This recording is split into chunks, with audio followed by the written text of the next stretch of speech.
Carromato del Pensamiento.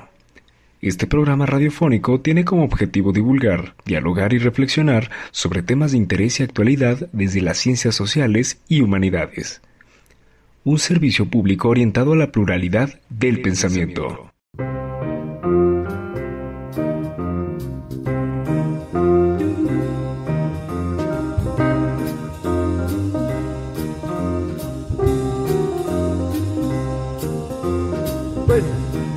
La famosa frase Carpe Diem, que significa aprovecha el momento o aprovecha el presente, forma parte de una filosofía de vida hedonista.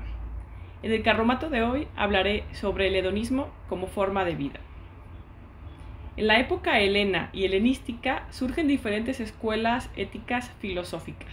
La primera de ellas, el jardín, comandada por el hedonista Epicúreo. En la Enciclopedia Historia de la Filosofía, tomo 1 de Giovanni Reale y Darío Antiseri, dicen los filósofos que es comprensible que el pensamiento helenístico se haya interesado sobre todo por los problemas morales que afectan a todos los seres humanos. Al plantear los grandes problemas de la vida y al proponer algunas soluciones al respecto, los filósofos de esta época crearon algo verdaderamente grandioso y excepcional. El cinismo, el epicureísmo, el estoicismo, el escepticismo, y propusieron modelos de vida en los que los seres humanos continuaron inspirándose durante más de medio milenio y que se convirtieron en paradigmas espirituales, conquistas definitivas en sentido estricto. De aquí que, iniciando hoy con el hedonismo, hablaré en una subsecuencia de podcast sobre las distintas escuelas que se acaban de mencionar. En el periodo helenístico, que concuerda con la muerte de Alejandro Magno, diferentes escuelas filosóficas reflexionan sobre la naturaleza y cómo vivir de acuerdo con ella o a ella. De entre estas, la primera en aparecer es el hedonismo. Su objetivo es alcanzar la felicidad o bien un estado de bienestar bastante agradable para el alma. La palabra hedonismo proviene del griego hedoné, que significa placer. La primera escuela hedonista se remonta al siglo IV de la antigua Grecia. Epicuro de Samos llama a esta escuela quepos, en griego, que significa, para la traducción al español, el jardín. Es la primera de las grandes escuelas helenísticas y surge a principios del siglo IV antes de nuestra era. Esta escuela al jardín es competencia contemporánea de dos escuelas muy importantes, la escuela platónica llamada la Academia y la escuela de los peripatos de Aristóteles. Aunque para la época ya esta escuela de los peripatéticos se encontraba en extinción. ¿Cómo era la escuela del jardín? El jardín era un edificio con un jardín muy amplio, tenía un huerto y estaba fundada o edificada a las afueras de Atenas, lejos de la vida pública. Su ubicación no es al azar, tiene que ver justamente con la filosofía que se va a predicar en esta escuela. Los alumnos eran denominados o bien los del jardín o los epicúreos. Un dato interesante es que las puertas del jardín estaban abiertas a cualquiera, tanto plebeyos, nobles, libres o esclavos.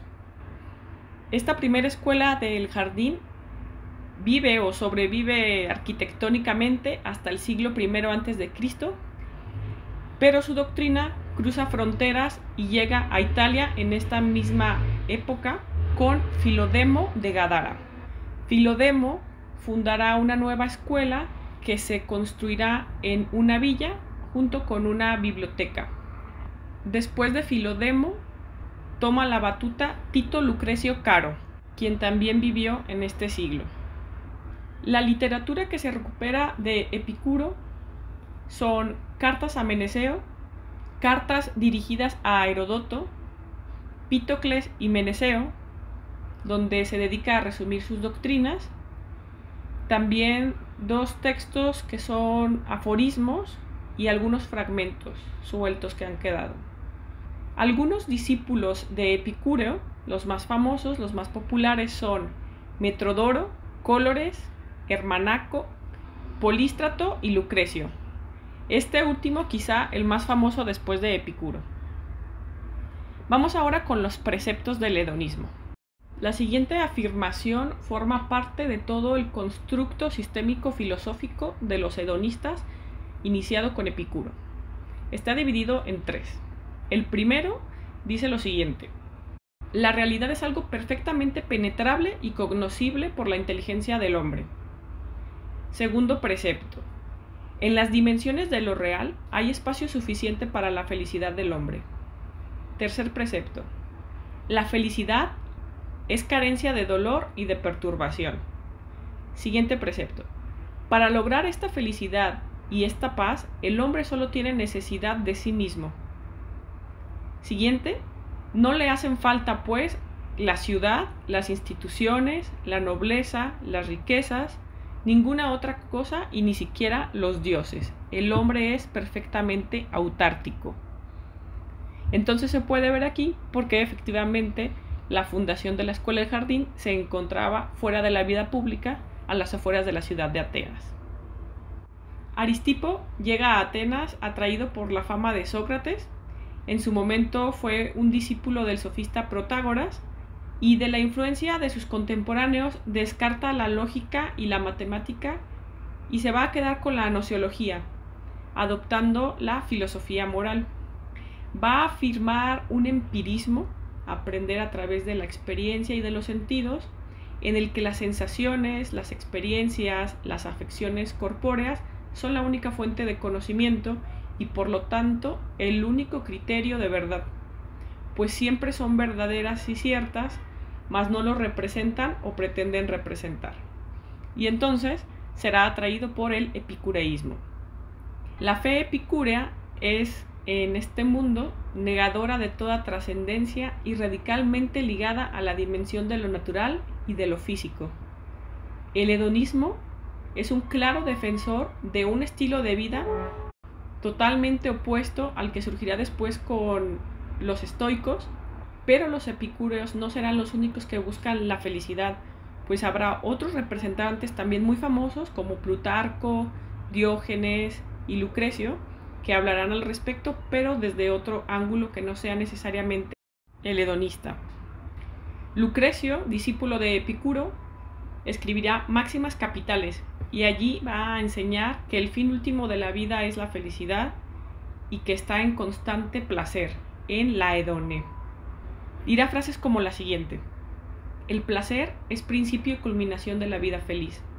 Al placer, en efecto, reconocemos como el bien primero, a nosotros con natural. De él partimos para toda elección y rechazo y a él llegamos juzgando todo bien con la sensación como norma. Pero no todos los placeres son igualmente deseables, ni deseables en todo momento y en cualquier circunstancia. Por eso, dice Epicuro, es primero tener un recto conocimiento de los deseos. Otra frase de Lucrecio es: como el placer es el bien primero y con natural, precisamente por ello no elegimos todos los placeres, sino que hay ocasiones en que soslayamos muchos, cuando de ello se sigue para nosotros una molestia mayor.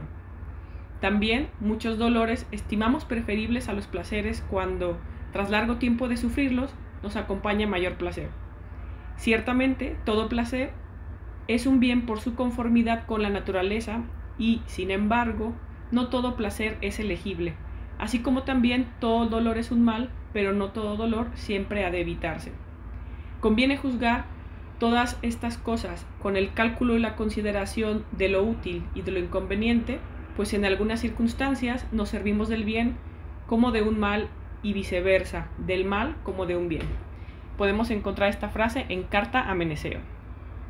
Ahora bien, cuando Epicuro se refiere al placer, no se refiere a los placeres mundanos o a la ausencia de dolor físico, que en griego es aponía, y a la ausencia de turbación del alma, que es la famosa ataraxia.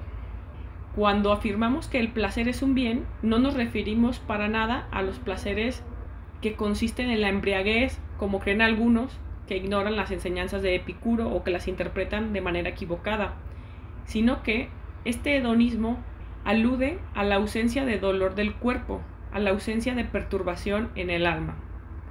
Para esto, ni las libaciones y los festejos ininterrumpidos, ni el gozar de muchachos y de mujeres, ni el comer pescado o todo lo demás que puede brindar una mesa opulenta es el origen de la vida feliz. Solo lo es aquel sobrio razonar que escudriña a fondo las causas de todo acto de elección y de rechazo, y que expulsa las opiniones falsas por medio de las cuales se adueña del alma una gran perturbación. Para garantizar el logro de la aponía, que es la ausencia de dolor físico, y la ataraxia, evitar la turbación del alma, Epicuro distinguirá entre varios placeres. El primero de ellos consiste en placeres naturales y necesarios. El segundo en placeres naturales pero no necesarios. La tercera categoría es placeres no naturales y no necesarios. Para estos tres preceptos o categorías establecerá que el objetivo deseado se alcanza satisfaciendo siempre el primer tipo de placeres, que son los placeres naturales y necesarios, limitándose con relación al segundo tipo, los placeres naturales pero no necesarios, y huyendo siempre del tercer tipo de placeres, que son placeres no naturales y placeres no necesarios. Ante este propósito de Epicúreo, algunos lo catalogan como una asceta o como un pensamiento de asceta, por las siguientes razones. Entre los placeres del primer grupo, placeres naturales y necesarios, Epicuro solo enumera aquellos que están íntimamente ligados con la conservación de la vida del individuo. Son estos los únicos verdaderamente sospechosos en la medida en que eliminan los dolores del cuerpo. Por ejemplo, comer cuando se tiene hambre, beber cuando se tiene sed, reposar cuando se está fatigado y así sucesivamente. De este grupo se excluye el deseo y el placer del amor porque es una fuente de perturbación. De la segunda categoría, los placeres del segundo grupo, que son placeres naturales pero no necesarios, Epicuro menciona que son todos aquellos deseos y placeres que constituyen las variaciones superfluas de los placeres naturales. Comer bien, beber licores refinados, vestir de manera rebuscada, etc. Y finalmente, los placeres no naturales y no necesarios, Epicuro los coloca como placeres vanos, que son los nacidos de las vanas opiniones de los hombres. Todos aquellos placeres vinculados al deseo de riqueza, de poder, de honor y cosas semejantes. Y de hecho, esta tercera categoría de placeres no naturales y no necesarios forman parte del hedonismo contemporáneo, que si quieren que hablemos sobre este tema, lo pueden dejar en los comentarios en las redes sociales o en la propia plataforma donde escuchan el podcast. Ahora bien, una vez identificados los distintos tipos de placeres, los necesarios y los innecesarios, Epicuro dirá que el bien proviene de la sabia elección del que actúa. Es decir, que si elegimos correctamente los placeres con los cuales vamos a saciar el cuerpo, podremos tener un bien en general para nuestra vida. Para ello es necesario actuar con sabiduría y con prudencia. En la libertad de elegir entre todos los comportamientos posibles se encuentra la del posible bien. Para poder vivir con sabiduría, Epicuro enseña que no es posible vivir feliz sin vivir sensata, honesta y justamente, pues las virtudes connaturales a una vida feliz y el vivir felizmente conlleva siempre la virtud, la famosa virtud de la que se habla con diferentes pensadores y filósofos griegos. De esta manera se niega un hedonismo simplista, superfluo e irreflexivo. Para Epicuro es preferible ser infeliz viviendo racionalmente que feliz de manera irracional. De allí el ataque a la tercera categoría de los placeres no necesarios y no naturales. Los placeres del primer tipo, los placeres naturales y necesarios, son los únicos que hay que satisfacer siempre y en todos los casos. Estos van a eliminar el dolor. Los placeres del segundo grupo, que son naturales pero que no son necesarios, como comer bien o beber determinado tipo de bebida, no llevan a la desaparición del dolor corporal. Ojo con lo siguiente, entre los predicamentos más famosos para los hedonistas está la máxima de que el único bien es el placer y el único mal es el dolor, por lo cual hay que eliminar los grandes dolores de la vida, como la muerte, la enfermedad y el dolor. Enrique Dussel hace una distinción entre sufrimiento y dolor en Estética de la Liberación y dice que el sufrimiento no es material, es inmaterial, es el miedo al dolor, pero el dolor es físico. Entonces, atendiendo a esta descripción del dolor, Epicuro se refería al dolor físico. A los hedonistas, aunque les interesa el placer propio, el de su propio cuerpo, también les interesa el del mundo físico, es decir, el de la naturaleza.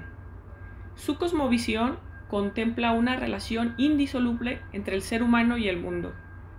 El hedonismo aspira a la felicidad y el equilibrio, sobre todo a partir del estudio del cuerpo. Sin embargo, para los epicúreos, los dioses no son el eje central de su sistema filosófico. Son más materialistas que idealistas y se inspiran en la filosofía de Demócrito, quien hablaba del átomo. Partiendo de la estructura ética, los hedonistas elaboran una serie de preceptos con el objeto de que el ser humano viva feliz sin necesidad de sacrificios o grandes esfuerzos, que allí sí rompería con la idea de que el hedonista o el hedonismo de Epicúreo va de la mano con el ascetismo. Aquí se rompe. De ahí que se priorice el placer corporal, justo lo opuesto al estoicismo, pues entre más alejado se encuentre el individuo de la esfera social, de la esfera política, más sano y más feliz vivirá. Ya que para este filósofo la sociedad corrompe al ser humano y le impide encontrar su propia naturaleza, razón e instinto, muy de la mano con Rousseau. Pero no nos dejemos llevar por el hedonismo como un estado de festividad eterna o como un tributo al dios Dionisio. Para encontrar la naturaleza del ser humano, el hedonismo o la práctica hedonista requiere de reflexión, de pensamiento y de juicio crítico, sobre todo con uno mismo, para poder establecer un diálogo íntimo y revisar los cambios que son necesarios para poder llegar a la felicidad.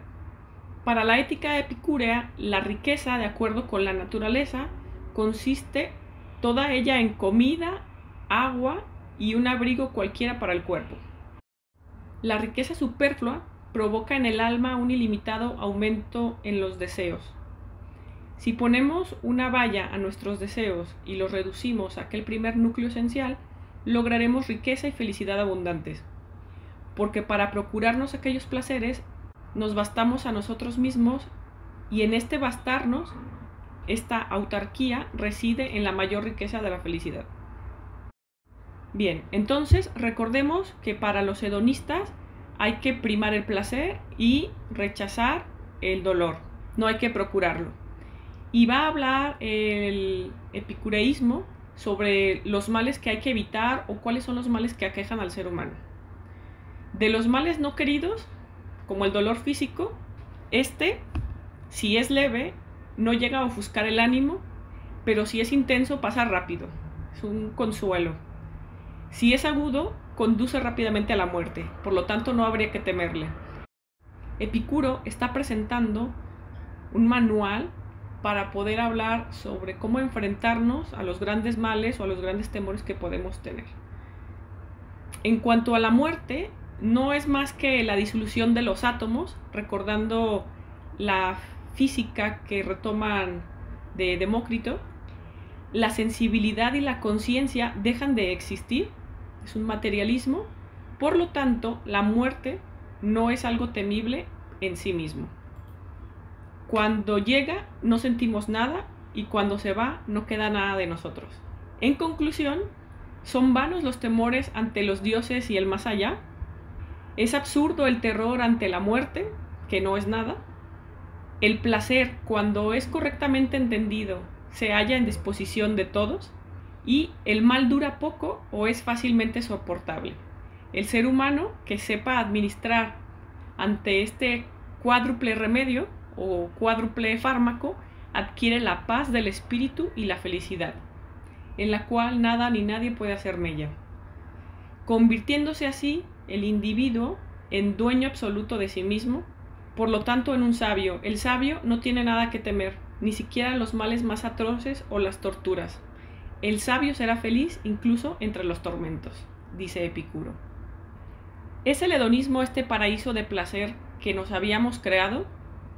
Probablemente el hedonismo contemporáneo, que pertenece a la tercera categoría de los placeres no necesarios y no naturales, sea una de las prácticas más usuales para nuestra época. Y de ahí que el famoso carpe diem, vivir el momento y vivir el presente de manera inmediata sin pensar el futuro, sea una de las praxis o lemas de los que hacemos más uso. Lo que nos lleva a pensar, una vez planteados los preceptos hedonistas, ¿estarías dispuesto a llevar una vida hedonista, sobre todo en un mundo capitalizado? Deja tus comentarios sobre qué es lo que piensas respecto al hedonismo, si te parece una manera de vivir muy exagerada o por el contrario, te parece que tiene que formar parte de la temple y de la ética y de la moral de los seres humanos, sobre todo en esta época. Ahora bien, podríamos reflexionar en este momento de confinamiento y de pandemia, qué tanto nos hemos visto involucrados a una vida hedonista, ya sea de manera voluntaria o forzada. Comenta qué es lo que piensas y para el próximo Carromato hablaré la contraparte del hedonismo, el estoicismo. Te espero en el siguiente Carromato. Deja un like, escúchanos en Spotify, YouTube, iVoox o Apple Podcast.